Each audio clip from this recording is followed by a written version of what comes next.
Good evening and welcome to Open Your Mind Internet Radio. You have myself, Alan James. And as usual, you have myself, Stephen George, as well. A very good evening. Good evening. It's Sunday the 4th of November 2012. Just getting a bit lost there.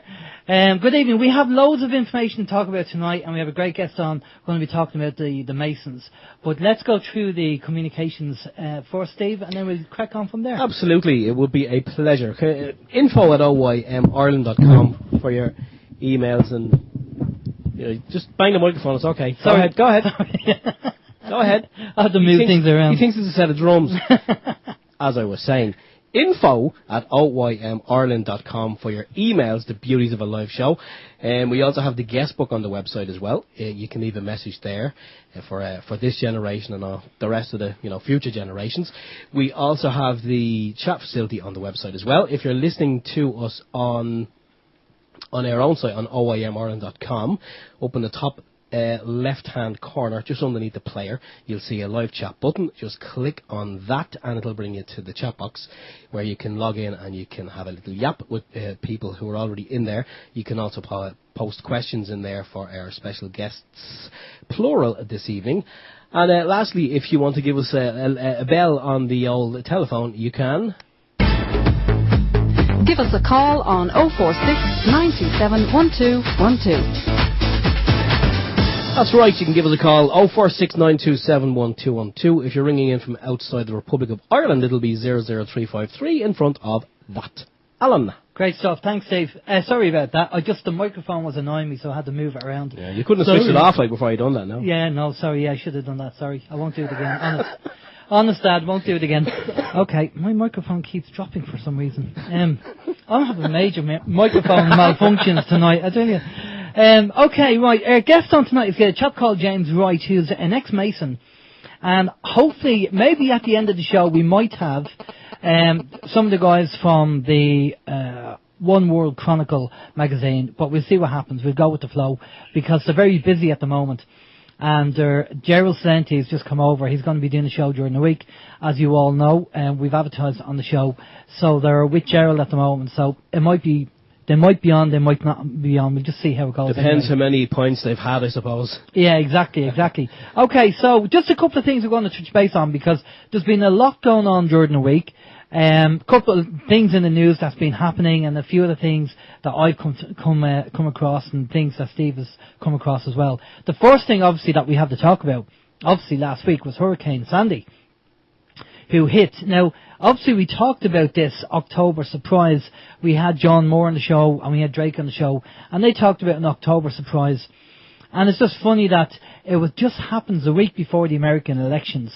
And obviously benefiting Obama, because apparently, according to the media anyway, it did him the world of good when it comes to the ratings. So it doesn't kind of surprise us that that was planned. And obviously there is talk about HARP technology being used on that as well.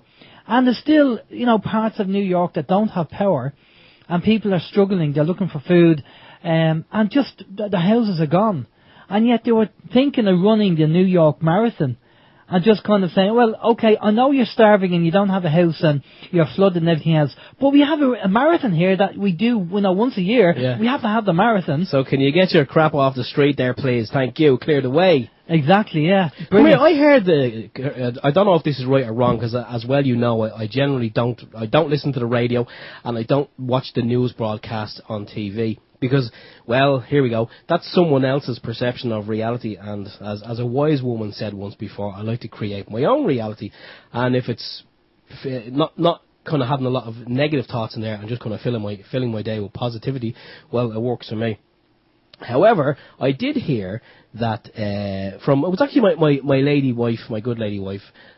She said to me that she heard through I think it was on one of the local radio stations that she would tune into, that Mr. Obama has said that the elections are going to go ahead. Now, I can neither confirm nor deny that. Maybe someone else may have more information, but he did say that it is going to go ahead.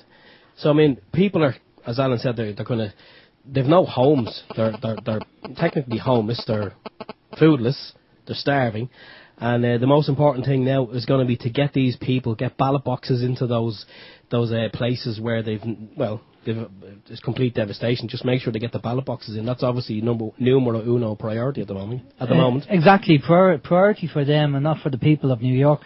Brilliant. What can you say? But there you go. We'll just keep an eye on elections and see how things go. Steve? Yes, I'll keep an eye on the elections, I will. Come here, I didn't hear anything during the week, but seemingly here in the good old Republic of Ireland, on Thursday, our government, Mr. Whatever his name is, I heard a pet name from during the week. Noonan? No, the other guy. Shatter? No.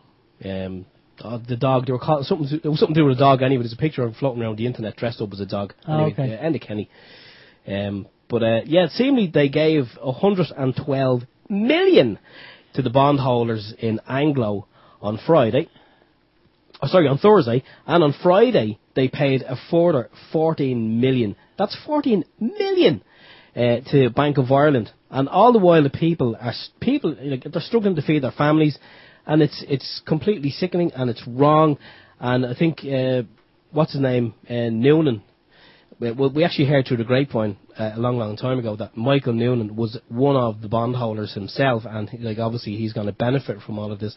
But seemingly he's on record as saying that they bail out the banks, and the banks get all this money. However, if the banks decide to give themselves golden handshakes, increase their pensions, and pats on the back from this bailout money, Mr. Noonan is on record as saying that he's kind of powerless to intervene there. There's nothing he can really do about that. Exactly, and obviously the CEO was at this Dáil Financial Committee, not investigation, but the TDs were talking to him, and when they said about, well, how are you going to help the actual the people who have mortgages? He said, well, we're a business, we're a commercial enterprise. So let me get this right. So capitalism means that if you do really bad and you can make a complete cock-up of your business and you lose loads of money, so you get bailed out by the people, so that's not capitalism, that's a charity. Surely the bank should have collapsed and they should have went down like any business that should be folded, or if, they lose money and you don't get the business in, it should just be closed. It should be shut down, go into administration. But apparently not. Apparently the banks, have a kind of get out of jail free card, then they just know they'll be bailed out by the government. So on one hand they're saying, we're a capital enterprise and we're capitalists. On the other hand we're saying, please sir, can I have some more with the begging bowl? Yeah, sorry I wasn't listening to you. Just the arrogance and the audacity of these people, and the AIB is no different. They're the same. It's just unbelievable that they see things the way they are. That we're a business, but we've no money, but can you give us money?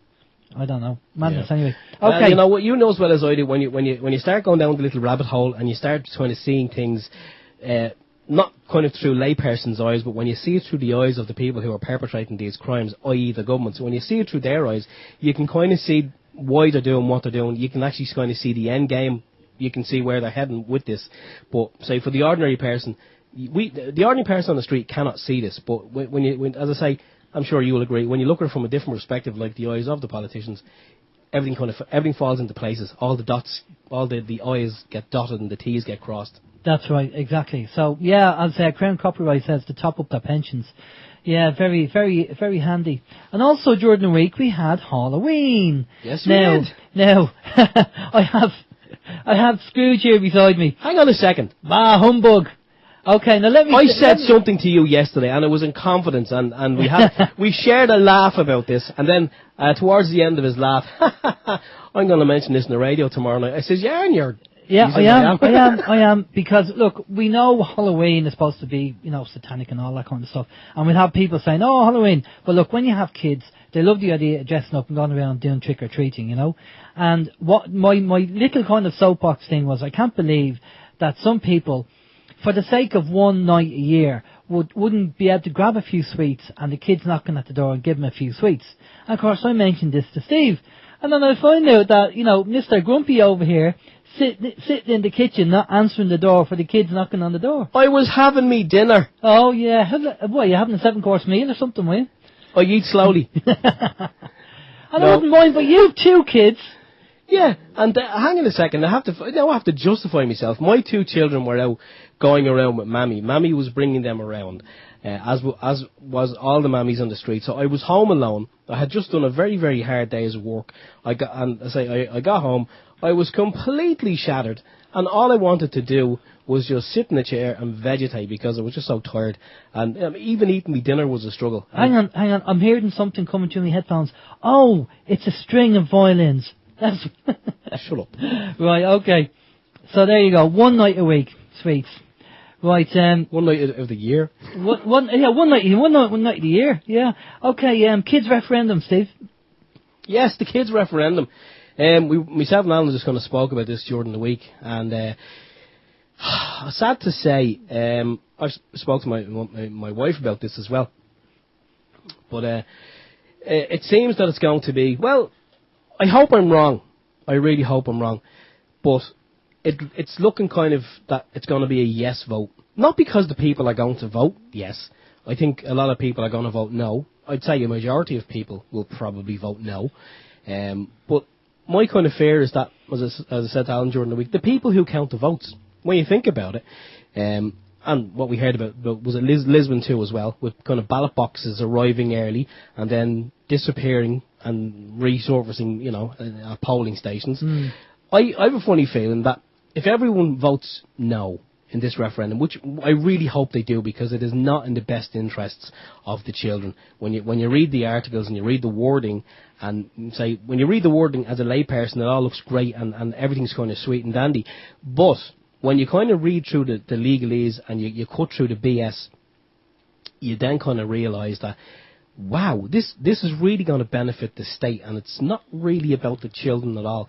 And even though all the posters that are up here, the Vote Yes posters, they all have pictures of, sad-looking children, and there's even one around these parts of a child, and he's holding a big pencil, and he's ticking it in the yes box. I mean, it's really sickening, what they're doing, because say when you see what it entails. And Crown Copyright, no means yes, and yes means yes. That's exactly the way it works here in the Republic, and no means yes, and yes means yes. But I've a fear that people counting the ballots, let's say this one polling station A counts the ballots and it's a majority no. Polling station B counts and it's a majority no, and it goes on and on and on. And then when the government are told majority no, who's to say that they can't just kind of go, oh wow, it's been a tight one. It's been really tight, but the yeses have it. We've had it by, it's a small margin, but we have it. So this referendum is passed. It's now brought into law. Article's going to be changed in the Constitution.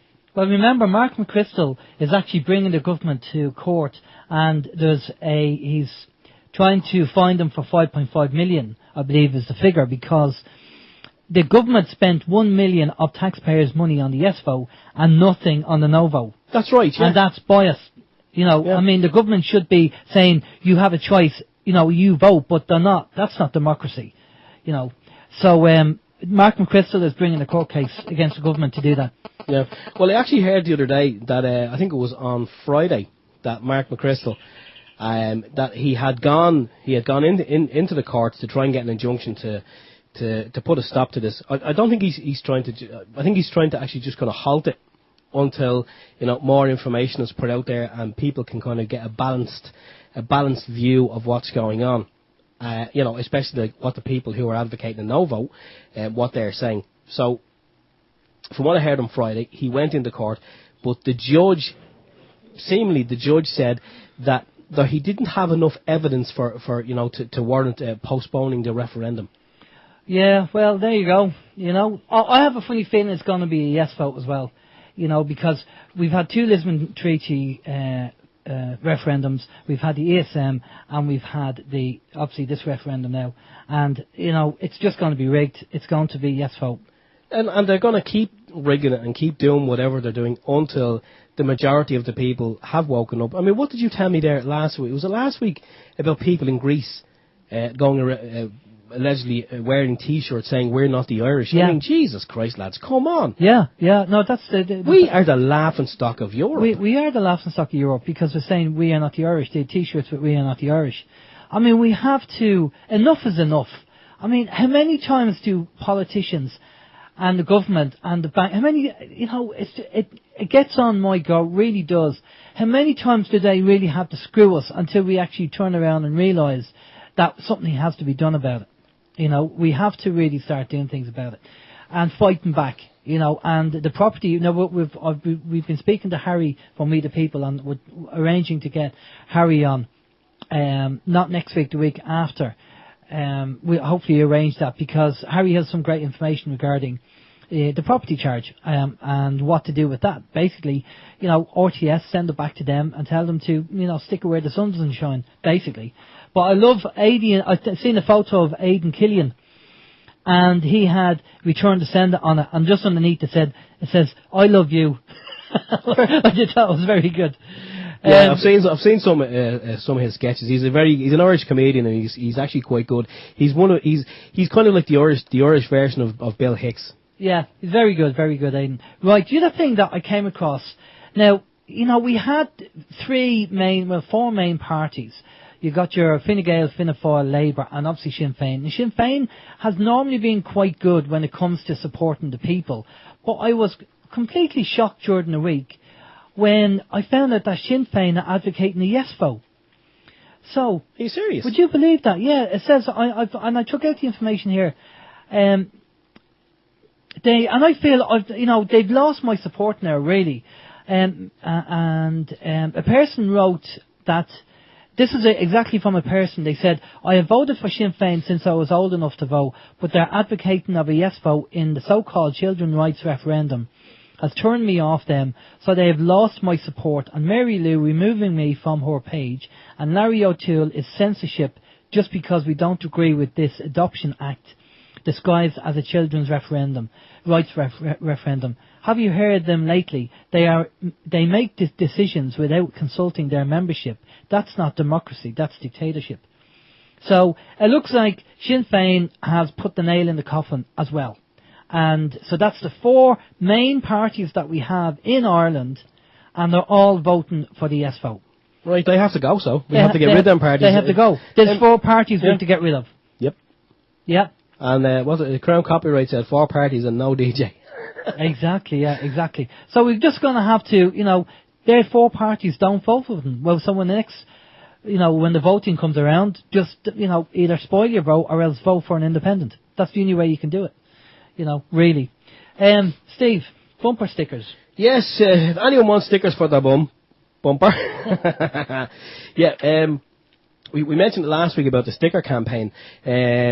Not that it ever really was a campaign. It was more of an idea. We got some stickers done, and we moved them on to anyone who wanted them. We done the 5 for 5 campaign.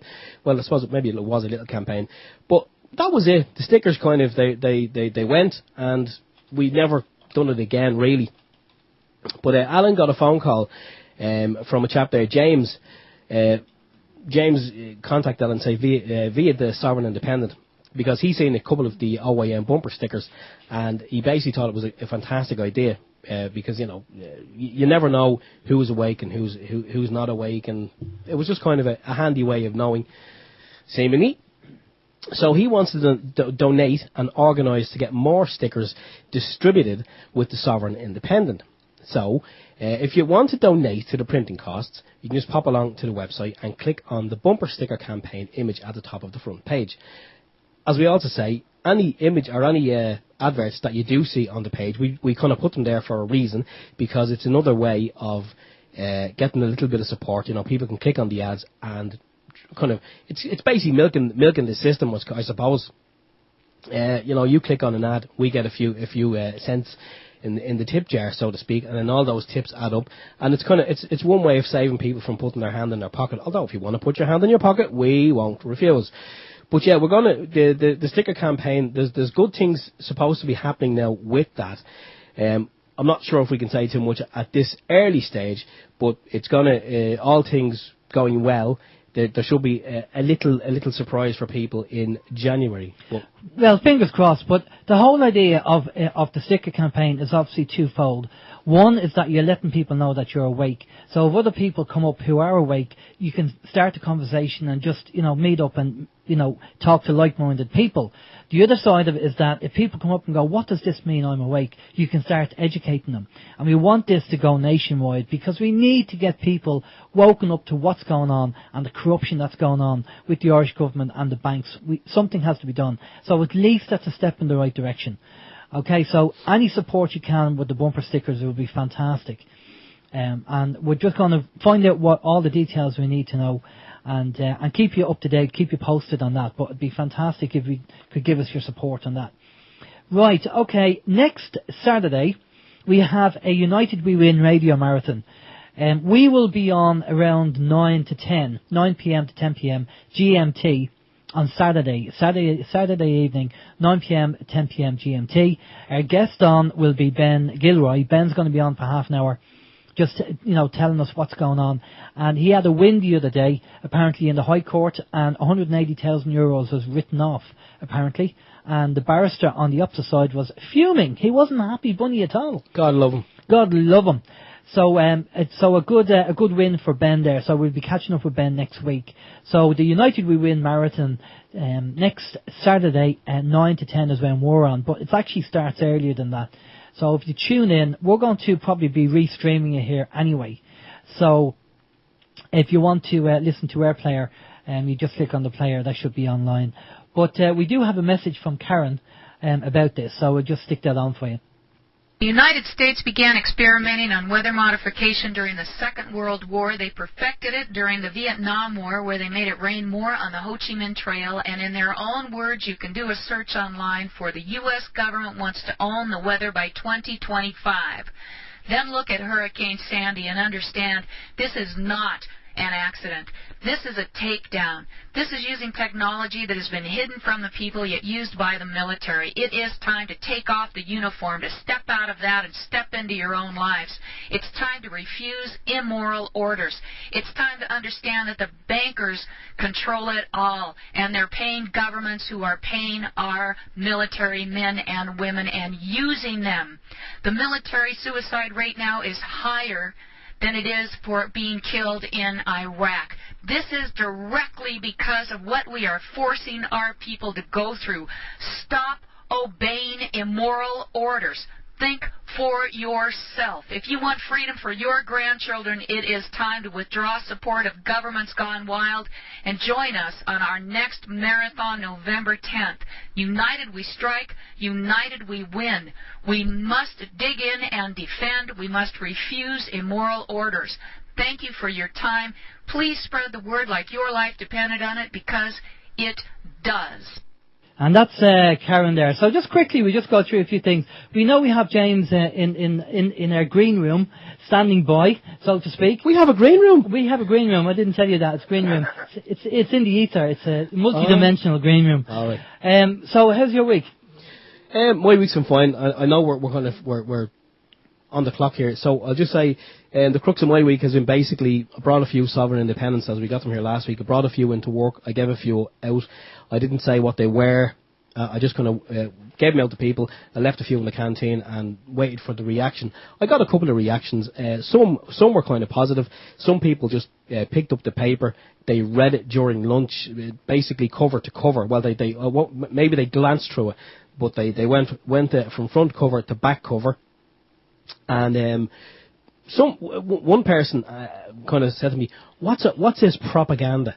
And I said, "Well, it's not propaganda." I said it's an alternative view on the news, on what mainstream media is putting out. I said this is the information that mainstream is not telling you. And if all you want to do is go by say what's in the Daily Mail or the Daily whatever, you're not getting a balanced view. So I figure if you at least if you have a look at that, it'll kind of give you food for thought. Then you can mix it up, mix the two together, and come to your own informed decision instead of just being programmed by what's on the news. But that was it. Most people, as I say, picked it up, had a look, put it back down, didn't say a word. But one person, as I say, did kind of question me about it. And yeah, that was it. Like, yeah. Okay. How was your week? That was my week. Well, just a quick couple of things. One, I was watching the movie the day after tomorrow. Tuesday. Yeah, basically. And regarding the weather changes, and it just so happens that there's similarities between Hurricane Sandy and, New York being flooded, and the day after tomorrow where New York is flooded as well. So just uncanny coincidence there, you could say. Just on a smaller scale, by all means. Smaller scale on that. Now, the other thing I come across during the week is on CBS Reality, there's an advert on Sky, and chocolate manufacturers who are the manufacturers who do Kit Kat have a thing now, and more than likely it's going to be an RFID chip. And the RFID chip is it's in the wrapper, and what happens is if you buy one of these Kit Kats that have the RFID chip in, they can triangulate where you are, and they will track you via GPS, and basically they will find out where you are, go to you, and give you a case full of money, like £10,000. Right? So I don't know whether people have seen the ad, but if you look at this, if you look at the whole kind of process, if you didn't know anything about, RFIDs, you think, oh, isn't that a great promotion? Yeah. But then if you look at the psychology of, RFID, getting people used to having been tracked and all that kind of stuff. So I thought that was quite interesting. It's on CBS Reality if you have Sky. I think it's on a lot of other channels as well. I have actually seen that ad. I do remember it was brought to my attention about it. I think it was my missus. She said to me, keep an eye out for this ad, and the next one was on. She called me and she showed it to me, and she says, how the hell are they doing that? And I looked at it and went, wow, that's getting RFID and really sexing it up and selling it to the people. Exactly, it really is. And so there's no need to go into detail about that. You know what I'm talking about when we talk about that. The other thing that I watched during the week, and it's worthwhile having a look at it, it's a video on YouTube called Bringers of the Dawn, Teaching from the Pleiadians by Barbara Marcinic. And it was an interesting take on what they thought was going to happen and all that kind of stuff. So Bringers of the Dawn, it's called, if you want to check it out during the week. Quite interesting. And of course, tomorrow is the 5th of November. What they say, remember the 5th of November. Guy Fawkes and all that stuff. So anyway, without further ado, we're going to bring our guest on because he's been waiting there patiently in our green room for quite some time. Good evening, James. How are you? I'm doing very well. Thank you so much for having me on. Brilliant stuff. Thanks for coming on, James.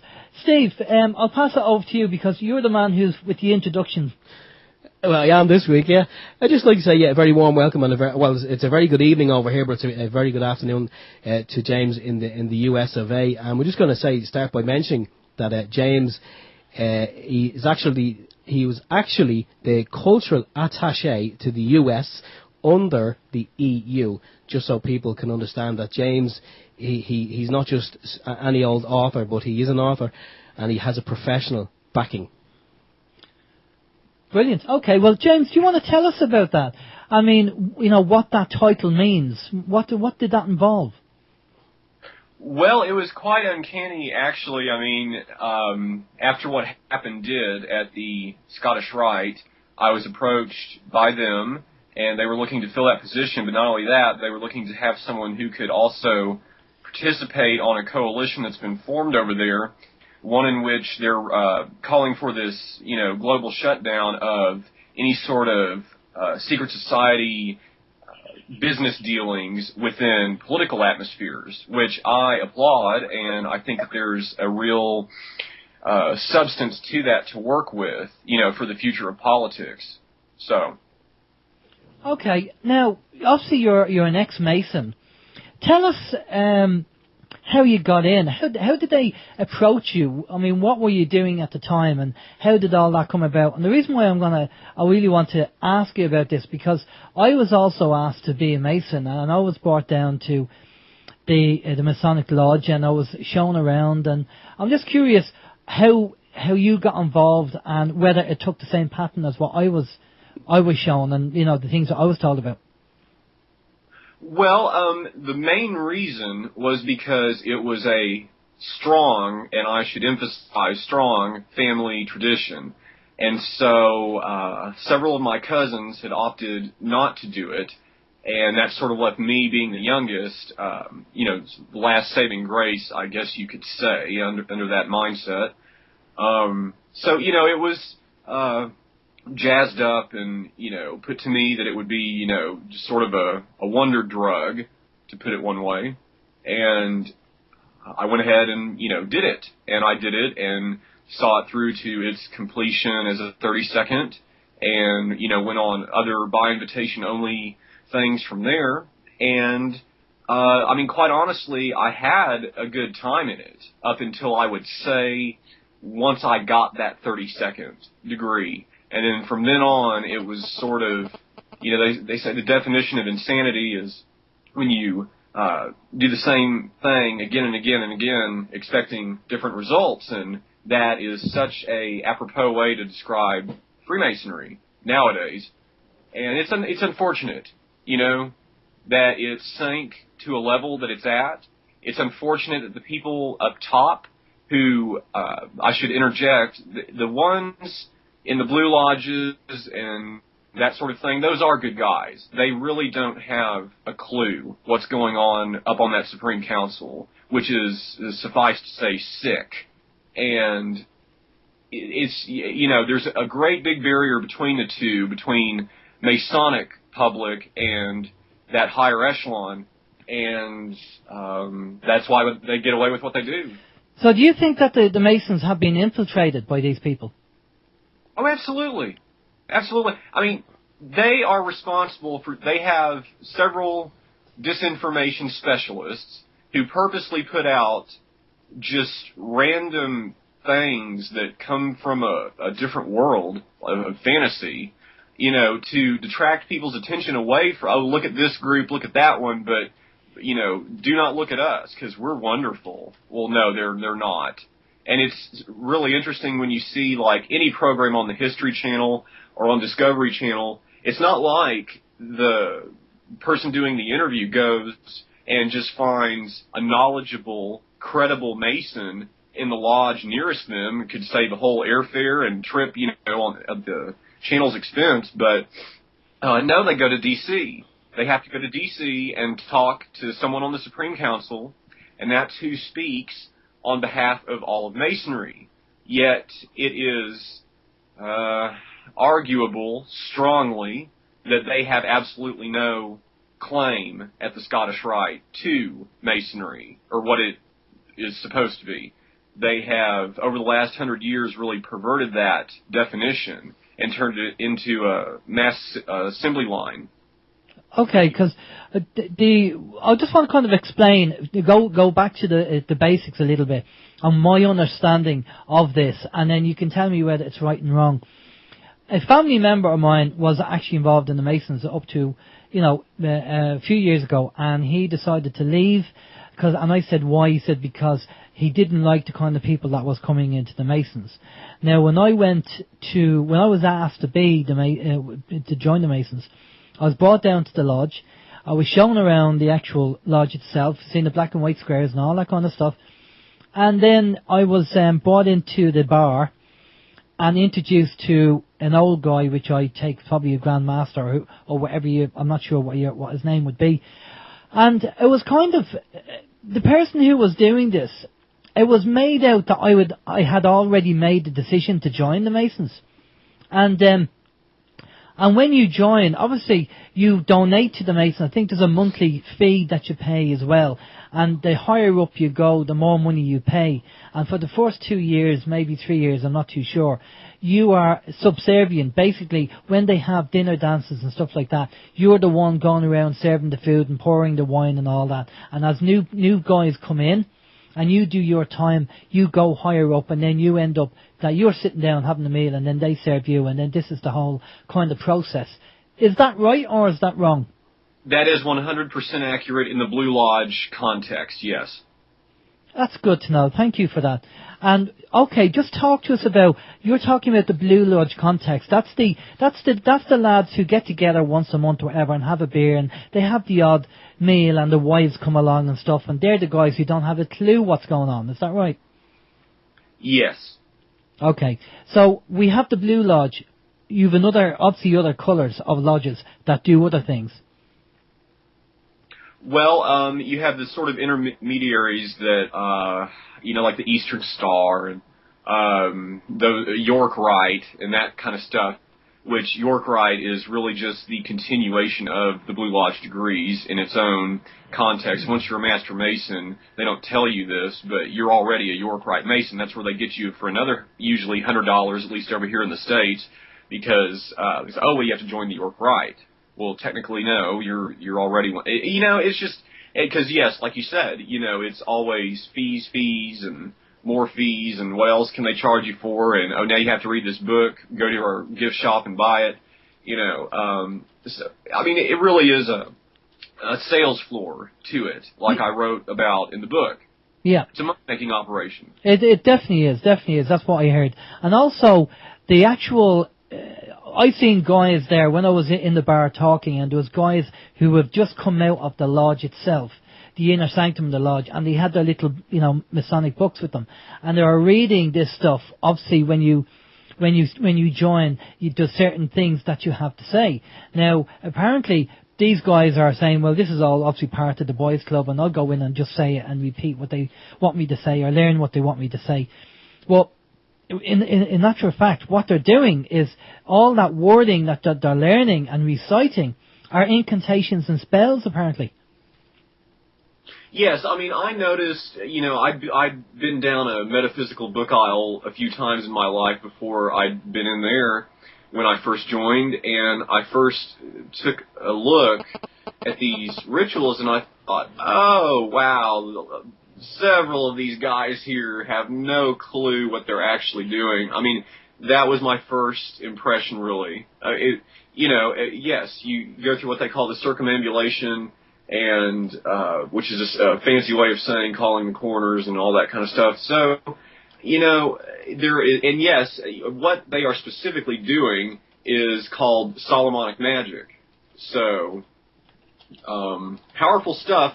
Fortunately, a lot of them are so arrogant that they don't know what at all they're doing. So there is at least some comfort to take in that, I suppose. Yeah, but the arrogance of it, or even the ignorance to a certain extent, doesn't mean that it's not going to work. It just means that they don't know what they're saying and what's involved and what it means. Yes, well, like a kid that found his dad's gun. Yeah. Disaster is imminent. Exactly, and they don't really know. And to the majority of the guys who are in the Masons, they will just think it's a boys' club, and that's all they're in it for, and that's all they'll see. But there are more higher level things going on. Now, I remember watching an interview by a guy called Bill Schnebley in the National Press Club. The Prophecy Club in America. And he said he was involved, he was a Mason and everything else, and he said there's a very, very big secret at the very top. And the big secret is what they don't want people to know, and that is sodomy. These people at the very top who are into the child abuse, into the magic, into the satanic stuff, the Luciferian stuff, the one thing that they're into is sodomy, because they know what energy is they can get from children, especially boys under the age of 10. Now, I don't know whether you can confirm that what you've come across. This is why we, obviously want to talk about the Masons. We will talk about why you left, but what have you come across? Obviously, there's a reason why you left. Have you come across anything like that? Have you heard anything like that? Yes, of course. When I took that job, I was briefed on some past incidents that had happened, one of which had happened in Dallas, and it was back in the 80s, and it was a big pedophilia scandal and all that, and, real disgusting. The Secretary General at the time was involved. He's dead now, the one in question. Big scandal. It was all through the DMLA, the boys' organization that they run. And it's largely been forgotten about now. But, just when I worked there, being openly gay, I was subject to all kinds of indecent proposals, in my office, with guys coming in, not from coworkers, but from, Masons coming into the building and, wanting me to, do all sorts of, and it just goes to show the level of dishonesty, because most of these guys were married men, and it's just absolutely revolting to me. That's that's very kind of strange. Married men, but they want to kind of go down that route as well. Were you ever invited to Bohemian Grove? No, as of today, I have never ever had an invitation to the Bohemian Club. No. Okay. Nor do I think I would accept one. So. No, because I did read about a chap that he was gay. He obviously his friends, and he'd go to gay bars and stuff, and he was approached by somebody who was organising the entertainment in the Bohemian Club, Bohemian Grove, and they were paid a substantial sum of money to go out there. And he said that he had a very open mind to things, but he said what he saw there shook him. He was shocked. Well, I would say I've never been, so I can't speak from my own two eyes, but what I have heard about the place, I have my own opinions. They're neither here nor there. But what I will say is whatever does go on out at the Bohemian Club pales in comparison to what goes on at the Scottish Rite Supreme Council, Washington, D.C. Right, okay. Pales in comparison. Have you been there? Anything from the obvious sex scandals that come and go, all the way up to the necromancy and the playing with these dead bodies the way they do. It's not normal, And we're not just talking about Joe Soap on the street. We're talking about businessmen, bankers, politicians, and, quote unquote pillars of their community. Yeah. Yeah, because we have, over here now, James, I don't know whether you heard, but there's an entertainer in the UK called Jimmy Saville.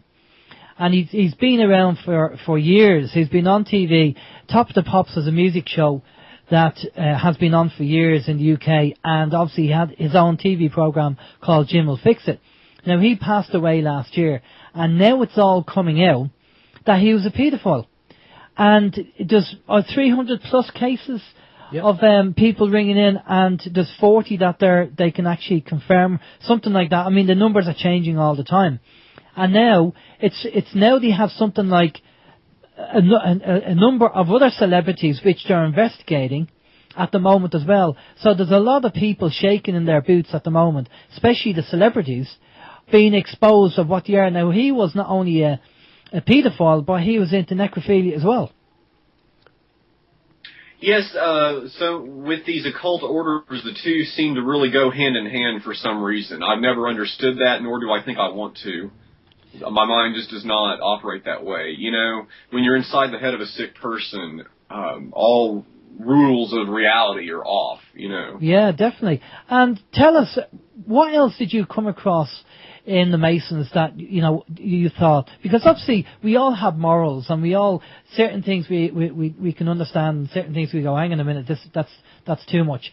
So you must have, over this period of time of you being in the Masons, you must have seen things that really started to, go against your own morals and things that, that went on.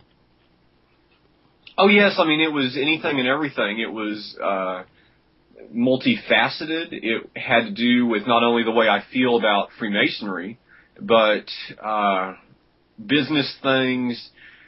It knew no boundaries. So you had things going on like tremendous money laundering between the cathedral and the hospital, and between the York and Scottish Rites, and then you had the selling of seats internally on the Supreme Council to the highest bidder. And, of course, the type of person to drop millions of dollars to purchase one is going to be the type of personality that's extremely corrupt and corruptible further. So what about the movie Taken, for example? Obviously, does this go on? Would you have rich people in the Masons at a higher level doing this, buying children, buying, whether women or men or whatever, and bidding on them and taking them away and then abusing them and possibly killing them? Snuff movies. Yes, I could never really get through that movie because it really, really bothered me. Kind of like Eyes Wide Shut. Yeah. Yeah, definitely. Go ahead, James. Well, I mean, you know, like what you were mentioning in your news wrap-up about you were watching The Day After Tomorrow, you know, but on a serious note, Hollywood does put forth a lot of these things. It's you know, a conditioning exercise. So I don't necessarily call it some conspiracy. It's just a simple psychological conditioning exercise. So, you know, it does go on. I mean, there was the thing back in Nebraska with Boys Town, and what was that, the 70s? Yeah, Boys Town, yeah. Yeah, I mean, these things go on all the time. But here's the thing, is when you do the research, and what's staggering is there's one common denominator between any of these subjects or scandals or whatever, and that's always Scottish Rite, Freemasonry, right there in the thick of it.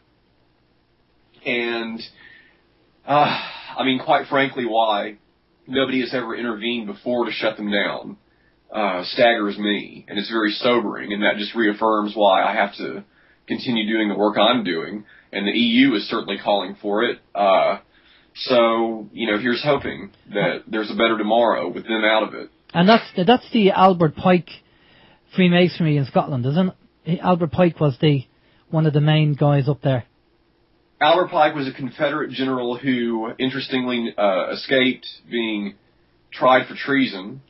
He also wrote the ritual and founded the Ku Klux Klan. He was not a nice person, that's for sure. And yes, he is the one who is directly responsible for the Scottish Rite being what it is today. Now, a Scottish Rite Mason, average one, would probably go, ooh, that's a good thing. Well, no, it's not, because what he did was he corrupted the Rite. He turned it into this assembly line product and made it to where, as he wrote, and I quote, Masonry conceals its secrets from all except the adepts or elect. That's so true. Okay, and how ingrained are the Masons in our justice system, like judges, police officers, politicians? How, I mean, we know you get, like, you know, and obviously Catholic religion. We know that there's certain people in it, but how systemic is it? How many people are actually involved in this?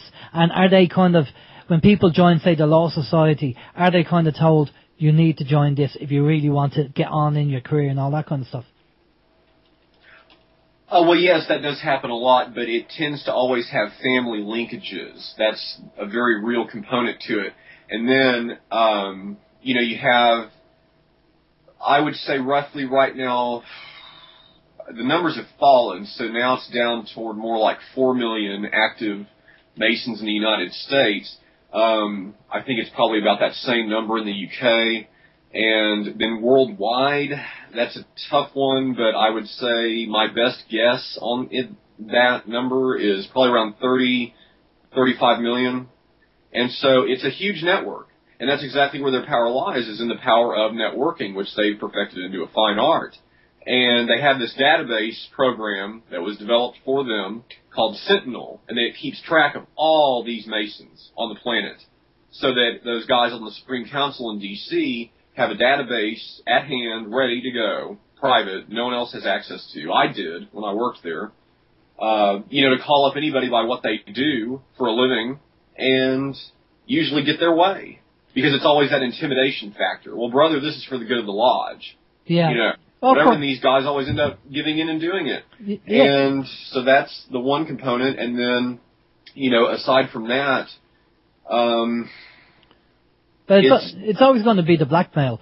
I mean, that was on the cards. If you look at Skull and Bones and Bush and the whole kind of recording of them being in the coffin doing various things, because that's the blackmail. We have video of you doing this, or, you know, they'll if they want to expose somebody, they'll say, well, he's a paedophile, or they line them up with two girls and videotape it, and, you know, all this kind of stuff. I mean, it's been going on for years. Oh, yes, and that's a very good example. However, you know, Skull and Bones is just one fraternity at Yale University. You know, when you're dealing with the Scottish Rite, you're talking about the premier Masonic power brokers and network of the planet. So, much, much larger scale. A lot of bonesmen end up going on to do Scottish Rite, but that's, I mean, I get so tired of hearing that term Illuminati because it's more of a pop culture thing, I would say, nowadays than anything in a historical context. Yeah. And, I mean, you want to know who they are? Well, there they are. www.scottishrite.org. There's their address. So there you go. Any pictures of people on there by any chance? Any famous people that we should know? No. Well, a lot of celebrities keep their Masonic dealings under wraps. The only ones who really seem to pump it up, or the volume on that, I should say, you have Michael Richards, who played Kramer on Seinfeld. You have Brad Paisley as a country singer, and I mean that's about as good as they've got right now. Okay, do you have any numbers for Ireland? Do you have any numbers of how many Masons would be in Ireland? I do not know the current figures on that. I know it's been very tumultuous lately, and they've lost a lot of membership. So, the UK is the biggest in Europe as far as membership numbers. Okay, when you say they've lost, did people just say, sorry, but I'm leaving, I don't agree with what you're doing, or I'm leaving because I can't afford it, or why have they lost so many? No, there's been some who have tried to leave because the reason being they can't afford it, but what they've done is they're so desperate, they're now remitting their dues and picking up the tab themselves. Oh, no, please stay, we need you. Well, yeah, you need the labor and the man hours and all that, of course you do. And, for free labor, wouldn't you want that? And, they're, now, but the other half, yes, that is the reason cited, is they're sick of it, they're tired of seeing what goes on, they're tired of not ever getting anywhere themselves, they're tired of the constant day-to-day broken record that is Freemasonry, doing that same thing over and over, like I said. It's very difficult for these guys to keep their momentum going when you have all these other guys calling the shots saying, no, don't do that, don't say that, don't study that, don't go in that room, it's enough is enough with the old guard, good old boy mentality. It's just not working anymore, and, maybe that served a purpose for a few decades. That's great. I don't knock history, but it's got to change now. Definitely. I think we have a few questions there, Steve. We do have a few questions. One of the first questions that came in just as you started speaking, which I thought was somebody wanted you to get right to the chase. They wanted to know, ex-Mason, why are you an ex-Mason? Oh, you kind of cut out there, ex-Mason. Sorry, no, that was when you came on first and we started speaking. One of the very first questions that actually came in was why is he an ex-Mason? Okay, well, I mean, technically speaking, there's no such thing as an ex-Mason. You can't unmake a Mason. No. I'm an inactive Mason. I choose to not set foot at Masonic functions or on Masonic properties. I made that vow when I left there, and I've kept it. So, I have no desire at all. I don't care if someone was paying me to. I have no desire.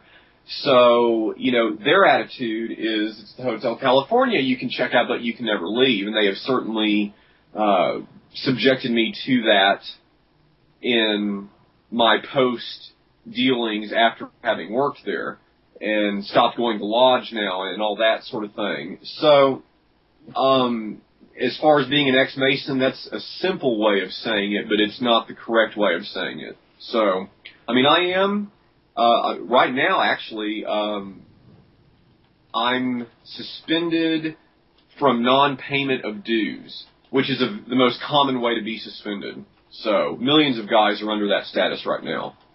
So that's nothing. Yeah, so I mean... There's been talk of them wanting to bring me up on Masonic charges in Texas, and, I just, whatever, do what you will. I've already written them back and responded to the letter and said, I'm not going to be there, so you can get together and do whatever you want. I don't care. Just out of curiosity, James, as Alan said earlier, when certain kind of high-ranking people will be in the Masons, that just to ensure that they kind of keep you in check, or they have something on you just in case you kind of, I don't know, you go behind the door and you start kind of maybe spreading stuff about them, or I don't know. But I mean, you don't have to answer this question if you don't want to, but I say we'll ask anyway. But did they ever try to put you in a situation whereby they embarrassed you or got something on you and said, now that's kind of our little card that we're going to keep up our sleeve just in case you ever kind of get out a check? Oh, they tried it all the time, and I think that's what a lot of those indecent proposals were all about. I don't think that was just simple sexual advances. Some of them might have been, but others probably weren't. Those were by design, I'm sure. And, after what happened, the big blowout did, and I departed there before I was technically fully departed and was no longer in their employ. I was on administrative leave because my boss, the Secretary General, put me on it. And he was out of town when he did. And then he gets back in town about a week and a half later and comes over and meets me at my aunt's house in Dallas, which is very close to the cathedral, and proceeds to follow me back into a room in the back of her house, very large house, and comes on to me. And I'm like, what are you doing? I've worked with you for almost a year. What on earth are you doing? Oh, well, I'm just so attracted to you. I've never felt this way about a man before. It's like, okay, you're 65 years old. I'm sure you have. I'm not stupid. And I was just revolted at the thought that this guy who I thought was, someone I considered a really good mentor was behaving this way. And that just further sunk my opinion of the whole deal. It's like, so you're the one that's going to help me? Oh, great. So, and at that point I knew, that's it, I'm done. No more, ever. Can we ask, roughly, what age were you, James? If he was 65, what age were you when this happened? 28. 28. Okay, yeah. So you weren't a kid, but I mean, yeah, you obviously had your head screwed on it the right way, anyway. Well, thank you. Yes, I would hope that I did. Yeah. I know I made the right decision. I mean, I can follow where that situation might have led, and it's a pretty dark place. I don't think I want to go there. Yeah. How does what does your family think? The fact that, it's obviously all ingrained in your family and they were all involved. What do they think about you leaving and what went on? Oh, they're absolutely mortified that I wrote the book and did all that because they were the ones that groomed me for that role, and, it was all supposed to go off easy peasy, and when it didn't, and then that happened, it was almost sort of, I was treated like I was the one to blame, and my aunt told me, that you're just going to embarrass this family, and I told her we have a difference of opinion. We're going to have to agree to disagree on that. And she told me to burn it, not to publish it. I told her I was going to, and she said, well, I'm not supporting it. Well, you don't have to. So. That's incredible. And so your family groomed you for this role, and they don't see anything wrong with this. But I mean, if the family were grooming James, say, for this particular role, I'm guessing that they probably thought that they were doing the best thing by James. I mean, they'd hardly be doing it to another family member if they thought it was wrong. So, I mean, obviously somewhere along the line, they thought it was the right thing to do. Oh, James? Well, when it comes to my family, you might want to rethink your imagination, but... Okay. Okay. Yeah, I'm sure there were some good intentions in there somewhere, at least so they thought, but... as far as I'm concerned, so many of them are just as corruptible as any of those officials at the Scottish Rite that it's really of no consequence to me. Are you worried that your family, if they're in the Masons, that they're getting up to things they shouldn't be doing? Yes, but I have learned in the past 2 years to take greater control of my life and to put safeguards in place to keep them, either one, the Masons, my family, anything, from doing anything that could harm me or cause me emotional distress or whatever, you know. And some things get through. Some things still make an impact, and, you know, I have my moments, but I think the important thing to remember is to stay focused on the objective and continue doing what I'm doing. Definitely. We have another question for you there. Sure. Yeah.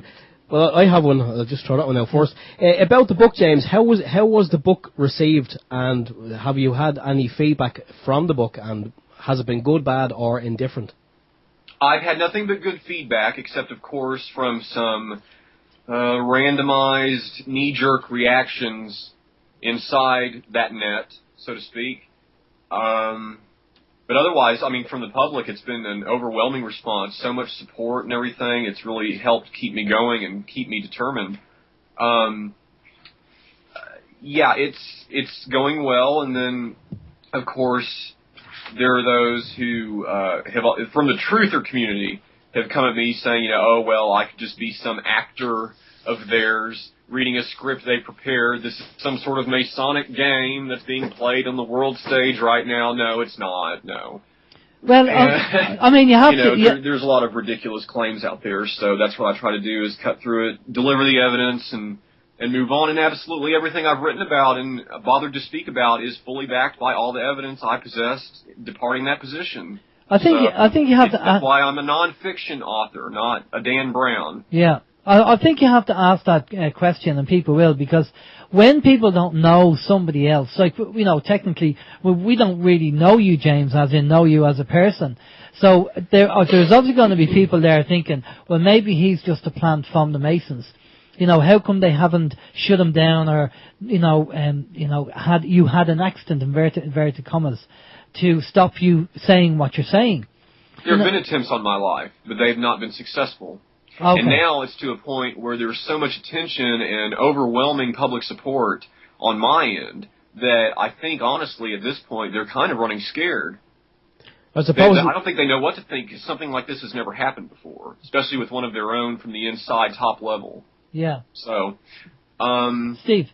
Yeah, I'm guessing now at this point, James, if they were to do something and take you out of the picture, well then, by doing that, they would really be kind of dotting the I's and crossing the T's on everything that you've said, and it would be perceived as, you know, confirmation, 100% factual now, because, as if they did take you out, then people kind of go, well, Jesus, yeah, we knew that was going to happen. So it obviously, he did strike a nerve within the society, and it's obviously all true. Mm. I'm sure they'd love to pull a Diana on me, but, you know, I just got to stay safe, and I'm doing a good job of that, and I have tremendous support in my personal life to do that.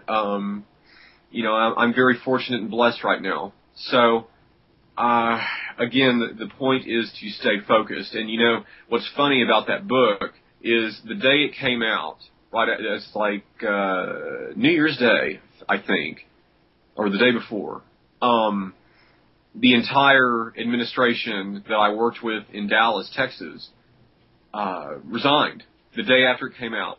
So what does that tell you? It tells me they didn't like it. They obviously read your book and they didn't like it. Maybe, I don't know. But and these are men who swore up and down every day that I worked around them that they would die in those positions, and then suddenly the whole lot of them resign. Yeah, I think they got out. While the going was good. Because the book does name names. Yeah. That I worked around and things that were discussed, and sort of lay out a map of the corruption for people who might not understand the inner workings of that Masonic cabal, we'll call it. I'd love to know what the situation is with the Masons over here in Ireland.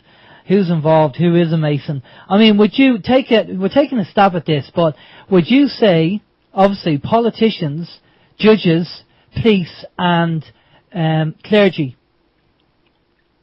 Absolutely, yes. There are many, many blue lodges that are specifically for police only, barristers only,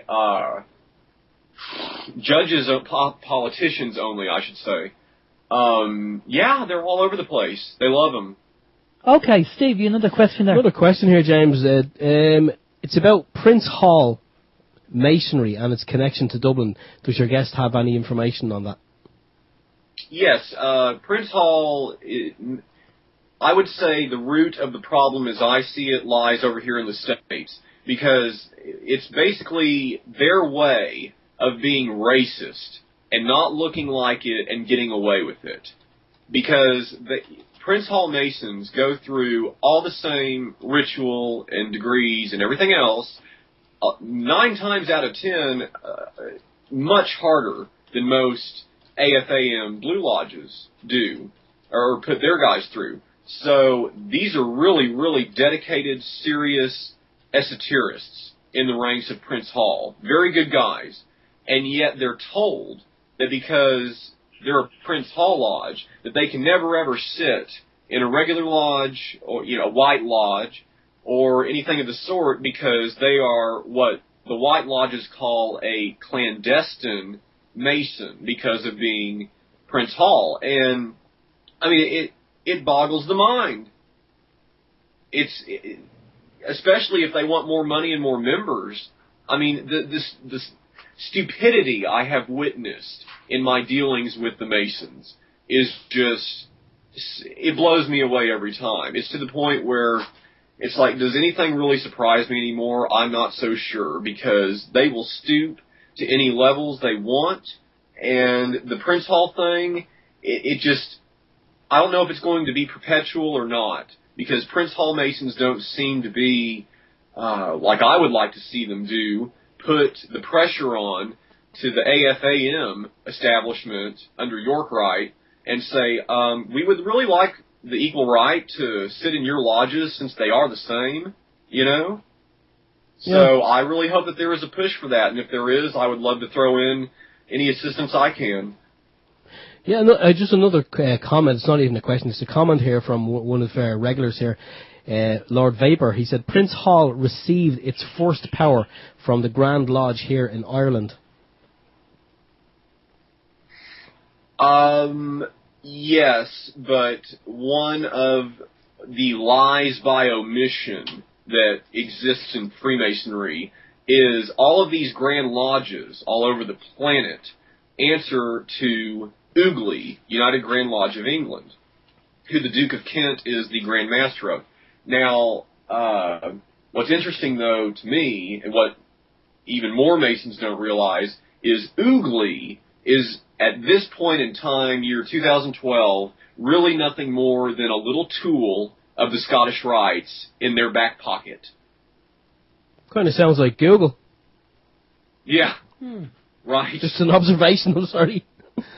But no, when Alan was saying earlier about certain other members of society possibly being involved in the Freemasons, I mean, obviously, we're not saying everyone is, but I think we from what we kind of see here in Ireland, and especially what's kind of rearing its head lately, with like corruption, and there's a lot of cases going on here with people being evicted from their homes. I know what's going on globally, but there's a lot of judges, and there was kind of an unwritten, well, there was something kind of floating around there a while ago, and about judges being corrupted and all, and I think we were kind of thinking along those lines that maybe there's probably a lodge somewhere for judges, and I wouldn't be surprised if it's a worldwide connected network lodge where all the judges are kind of in a big boys club together.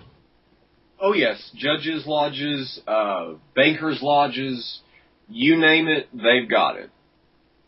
Especially in the most populated area. You get out into the countryside, you just have the blue lodges with an even mixture of gentlemen of different professions, walks of life. It's a really good melting pot, usually, sometimes. But, yeah, if it was urban London or urban New York or urban Dallas, urban Los Angeles, wherever, then, yeah, you're going to have those differing bodies specifically custom-tailored to fit those types of professions, because they love to pull in those types of guys. anyone in any sort of position of power. That's just more power for them.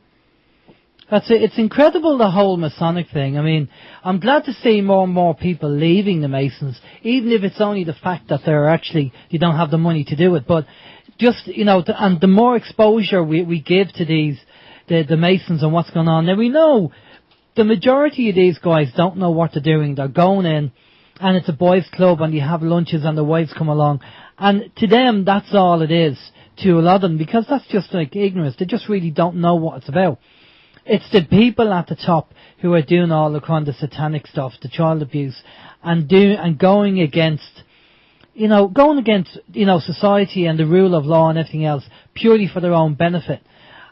Which is they're the guys we need to bring down, and they're the guys we need to expose. And it'd be fantastic if we found out who they were over here in Ireland, what politicians are Masons, what lodges they're linked to, and what degree they have, so we can actually expose them and get their information. Is that possible? Just to give you one example of the type of things I work on at the EU and then in my own private time, because this is all very personal to me, there is a lawsuit that's recently been filed at the UN in the state of New York. And in it, there is allegedly 150, well, it's not allegedly, it is accounted for, or was, I should say, about 150 trillion, with a T, dollars that have gone missing at the hands of very high-level Masons and very high-level Vatican. And it does name names. Two familiar names that people might recognize are that a gentleman by the name of Leo Zagami, the Italian, and then that other English gentleman that I believe lives in Japan, Benjamin Fulford. He used to work for Forbes. They're very much in it. From what I've reviewed on the case, there are transcripts that have been produced of phone conversations in which these Masonic and Vatican individuals, a lot of people like to call them Jesuits, were boasting about monies that have gone, boasting about their dirty deeds. And this is a pending litigation in New York. Don't know that much will come of it. However, there is a strong chance something will, because there's also lots of Italian police and banking that have been named in this as well. And so what's going to happen is probably what always happens. Someone's going to take a fall and be the patsy. But regardless, there's a lot of people out there, whoever all this 150 trillion that's missing ultimately belongs to. That's not quite clear at the moment. Maybe it's a group of investors, maybe it's world banking funds, who knows. But, whoever's it is, they're going to want it back. Are you saying that Fulford is a high-level Mason? He certainly claims to be. I don't know of any reason why he wouldn't be. I mean, from what I've read about him. I'm familiar with some of the things he said, some of his quotes. I've never read any of his work, but as far as I know, he's the real deal. Okay, so that kind of blows out all his, Fulford reports, and David Wilcox talking to Fulford and all that kind of stuff. Well, he and that Leo Zagami guy are just best buddies, or were, maybe in light of this lawsuit. They're not so much, but, I'm watching it, so once something comes of it, I will be happy to report what that is, but as of right now, nothing has happened yet, so I'm kind of eager to see. Okay. Well, I tell you what, James, unfortunately we've come to that time because we have other guests that we have to get on as well. I'd like to say a big thank you for coming on, and definitely I think you should come on again, maybe in a few weeks' time, to do part 2, and obviously give us an update, the regular update on what you're finding out with the Masons, because this is something that needs to be exposed. The one thing that they say is that any society throughout history that have been exposed have never survived. So we need to expose the Masons for what they are. Now, I don't, as I say, there's people in there who just think that it's a boys' club and having a drink. And they're not the people I'm really interested in. The people that we would be interested in are the people at the top who are affecting society, affecting people, and abusing children, abusing people. They're the people who we want to get at. So we'd be interested, if you do come across any information, Ireland in particular, to obviously give us a shout, and then, we can have a talk about it. But yes, I just, within the last month, I just got back to Texas, although I will never live in Dallas again. I'm down in deep South Texas, and, when I passed through Dallas to see family and friends and everything for one day, I heard some pretty staggering things. My sister was 2 weeks prior accosted by some guy claiming to be from the Dallas Scottish Rite, who approached her late at night on her front doorstep and was asking all sorts of questions about me and everything. So, that really hit home for me and bothered me greatly. The FBI already has been made aware of it and everything else. So, that's all that I can do is just keep fighting them. And if anybody's interested, in the book, be sure and go to Amazon or Barnes & Noble or to my publisher directly, which is newfalcon.com, and under the category Politics you can find Freemasonry's Cult Abuses, or my Facebook page, which my good friend Vinny Eastwood was so gracious to help me set up. That is www.facebook.com/Occupy Freemasonry. Excellent. And do you have an actual website address? Not this moment, no. Right now, that's the best we've got. Although public can view it. If you don't have a Facebook account, I understand. You should still be able to view that. Good. Okay, James. Well, listen, stay with us there for a minute. And what we'll do is we'll just go to a musical break, and we'll be back after this. You predicted what, the dot-com bubble before it happened, the real estate bubble and the crash before it happened. You predicted the stock market crash of 1987. One World Chronicle and Celtic Gold are proud to present the #1 trends forecaster, Gerald Celente. November the 6th, Dublin, the Gibson Hotel. For further information and tickets, go to oneworldchronicle.com or celticgold.eu. Okay, and we're back. Welcome back. And that was James Wright that we had on talking about the Masons and all the kind of funny handshakes and stuff that they do. And we're going to get James back on in a few weeks' time because I think he has a lot more information there that we can talk to him. Unfortunately, we are pushed for time because we've a couple of other guests that we want to get on. And the guest that we have on at the moment is Dave Darby from the Sovereign Independent. Good evening, Dave. How are you doing? Good evening, Alan. Good evening, Steve. Good evening, Dave. Thanks for coming on. Now, Dave, I know you're supposed to come on last week, but I know that because you've been up to your eyes getting the Sovereign Independent out there and people asking for copies after copy after copy, and there's so many people waking up that you were up to your eyes, which is a great complaint because the Sovereign, though, is going from strength to strength and very successful. So give us an update on what's happening and what you have in it and what you're planning. Yeah, well, I mean, the last week or so since the papers have got printed, as you know, has been absolutely crazy. I mean, myself and Amanda Ramsey, who's taken care of a lot of the distribution, she's joined us recently. We were out all weekend. We were there up in Monaghan, Navan. Then we're down to Limerick, went down to Seamus Sherlock's, met a few people there that took bundles of papers. We had the cars full, and then we went up Kim McMenam's up on the Monday, Bank Holiday Monday, up to Buncrana, and a lot of people took a lot of the papers and also the One World Chronicle magazines. So it was a very successful weekend, but as you can imagine, it was absolutely exhausting. It wasn't really a weekend, it was more exhausting than a week's work, But it was good, getting it all out there. And we had a few bundles left, and I've been delivering them today. I was there up in Mullingar, and then Kells again, more people wanting them. So really 20,000 copies have gone. I might have one bundle left, that's about it. I think what you're doing is a credit to you, Dave, and everybody involved with the Saville, because like us, like you, we don't get paid doing what we're doing. You don't get paid doing what you're doing. You're doing it because you want to wake people up and educate people and let them know what's going on. And this is the whole thing with the whole truth movement.